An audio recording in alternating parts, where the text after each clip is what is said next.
Si Joy ba ma-effort? Oo, kasi sa oras niya palang effort na yun.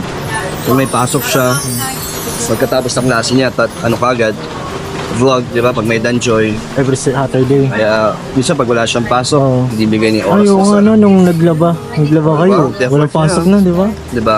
Bibigyan siya ng oras sa atin, sa Danjoy, at sa mga viewers na nagsusupport.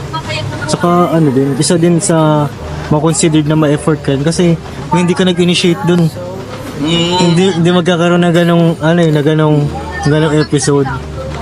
So mako-consider talaga natin na guys na ma-effort din si Kalingap dun. Thank you. Sa kanilang tambalan na Danjoy. Napaka naman yun.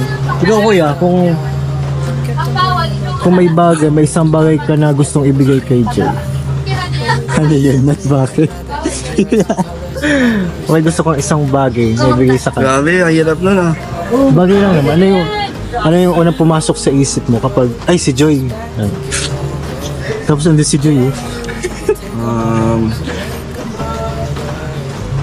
Grabe naman. Hindi ko maisip eh. Kasi parang gusto ko yung ibibigay ko yung magiging sa kanya, memorable, sentimental, Ay, grabe. special. Kaya ngayon, hindi ko pa siya masyadong alam eh. Hindi mo pa alam. Alam sa ngayon kasi gusto ko yung talagang Pinag-isipan mo wala. pinag-isipan talaga nung may mga malalim na dahilan. Kailangan pa ng malawak na.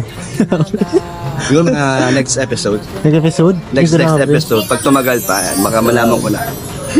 Ikaw ba, ano yung binigay mo kay Kakay? Pinaka-best.